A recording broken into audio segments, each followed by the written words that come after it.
sëñ bi yow la kan sax. Abdoulaye Sylla. mais yow mag nga wala xale. xale bu ndaw. ñaata at nga am. fukki at ak benn. ñaata at nga wax yow. fukki at ak benn laa wax. mais yow lan moo la tax a jóg sax.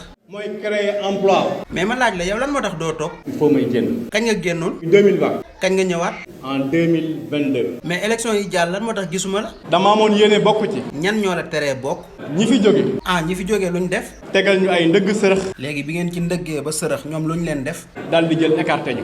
loolu moom du yoon waaye dégg naa nag yow moom jiite réew mi daa yàgg nekk ci sa bopp bi. bu nit ñi di nelaw. waaye yow loo daan toog di def. man damay toog di gént. mère gars yi ñoo doon wax sama kër amul lekk mbaa tey añ nga. fi na nii moom sama xol sedd na samay kontaan naa. kon kontaan nga bu baax. kontaan naa moom. kon gars yi dañ doon yàq sama der liñ doon wax amul. sama xol sedd na liñ ma doon wax gisuma ko de.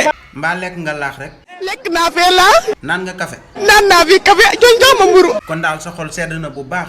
ko sama xol sedd na moom. yaa ngi naan yaa ngi lekk. maa ngi naan ndox maa ngi lekk ba ñëwee ba léegi jënduma dara. kon daal bi nga ñëwee ba léegi manqué woo dara. ba ma ñëwee ba léegi fu mu tourné gis lekk yi may lekk di naan. kon alhamdulilah dégg naa sànq benn sàcc dafay jaar mère yow xanaa gisoo ko. ma xool ne nii xam nga sompat yi neexul. waaw. mën naa wax olof mën naa wax séeréer waaye farañse laa ko wax. noo ko waxee. dama ne waaw qu'est-ce que c'est ya qu'est-ce que c'est ya